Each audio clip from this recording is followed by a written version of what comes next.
For the past 5 months, I've been meeting and interviewing gang members in Stockton.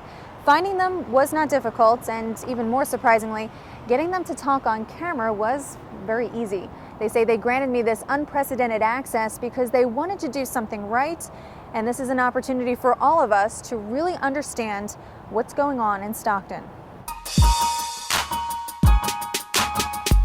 You're strapped where the gangsters at. Nigga wave your red if he banging that. Nigga walk and stack, nigga bring it back. Yeah, if he banging that. It's a level of violence that rivals crimes in cities like Compton and Oakland, except this isn't a major metropolitan city. The Stockton Police Department says it's had days where police literally hop from one shooting scene to the next. At least 1/3 of this year's killings are gang-related. What you're watching is an afternoon shootout in late March. Caught on tape are two rival gangs, young men in their late teens and early 20s, who crossed paths at a South Stockton grocery store. The only person killed in the gunfire was an innocent bystander. Stockton gang members themselves tell News 10 that in this city, the young people have guns and feel no remorse. I mean, that's kind of the honor of it. Yeah? Yeah, I'm a killer. I murdered someone, shot someone. People don't want to mess with me because of what they've heard that I've done and what they know that I've done. If you earn that name of someone you don't want to mess with, it's going to take, some struggles. It's going to take some risks. And it was a risk that News 10 took to find answers from Stockton's gangs in some of the most dangerous neighborhoods, to understand the reasons behind almost daily shootings and a rising number of cold-blooded murders. Because we could always squeeze through there and the cops are running from us. They got the big old utility belt and they got their gun, everything. You get stuck, they can't get through. This is the Barber, a former member of the Northerners gang, a street branch of the Norteños. He's still active in a smaller neighborhood drug gang, so he asked that we not show his face. He reveals to us some of the street's secrets. To understand Stockton, he says, is to keep an open mind. Nothing is as it seems. I'm selling my drugs, but I don't want to get caught with all of them. I want to get robbed with all of them. So I keep most of it inside of a McDonald's bag or Chris or Coke or whatever crack. You could throw them inside of there, crush it up a little bit, and just throw it on the ground.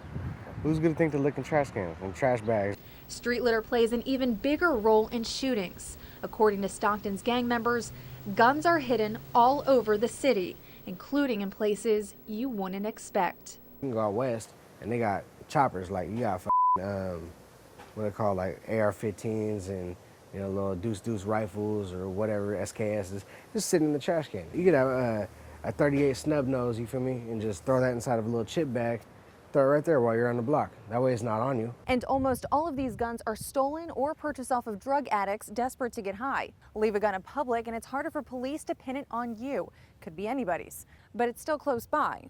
So if you need a gun, you have a gun.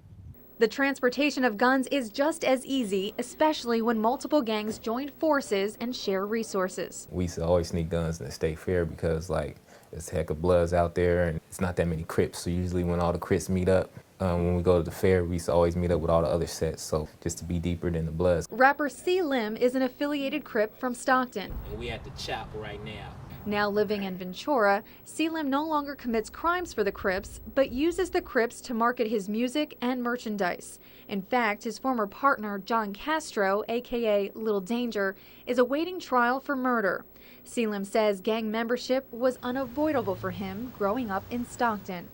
I can't just walk up the street and pass another neighborhood and then say, yo, I'm not from Northside Gangster. They're gonna ask you, where you from? I live on townhomes. Oh, you a Northside Gangster Crip then. So, and if you say you're not, then they still might want to get at you. News 10 traveled back to Stockton with C-Lim, back to his old neighborhood, to try to understand why he traded in his childhood to deal drugs for the Crips. My money ain't Flacco Slim. Feeling like Birdie from a butter rim. I'm a hustler.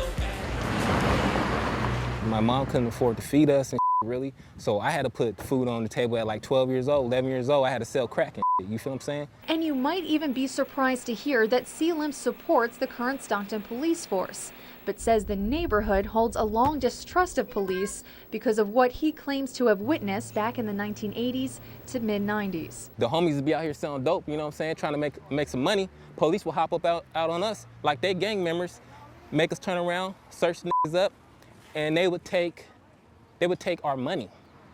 They would take the cash that we make. I used to watch this all the time. Take the cash that we made and give us the crack back. The Stockton Police Department denies any knowledge of officers shaking down drug dealers. But 2 law enforcement sources confirm to News 10 that they've heard similar stories from veteran Stockton officers. Drug territory and easy access to guns help contribute to the violence, but gang members say the feuds are no longer confined to rival gangs. Crips is killing Crips, homies is killing homies. People done moved out here from the Bay Area, killing Crips, Crips killing them.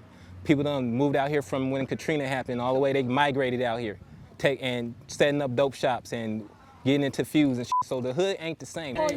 And for so many gang members, the days of settling disputes with a simple fist fight have faded. Stockton right now, it's very crazy. I'm even kind of scared standing right here talking. When I leave from here, I'm gonna ride a bike. God knows if I'm gonna get shot hitting the corner. One of the most shocking answers gangs provided in this interview is why they're so quick to pull a trigger than to throw a punch. Don't nobody want to get beat up. It's not fun walking around with a black eye, and even if you win the fight, usually you're all sore the next day, so people just want to end it quick. If you got guns, it's easier, it's faster, it's quicker. It's that mindset that makes you wonder how Stockton can overcome the war on its streets when so many see killing as the solution. Now, at times in this story, the gang members say they realize that they come off as either boastful or proud of the gang lifestyle, and they say that's just because they've been gang members for most of their lives. And they say that leaving all of that behind is not as easy as talking about it. In Stockton, Lee Paynter, News 10.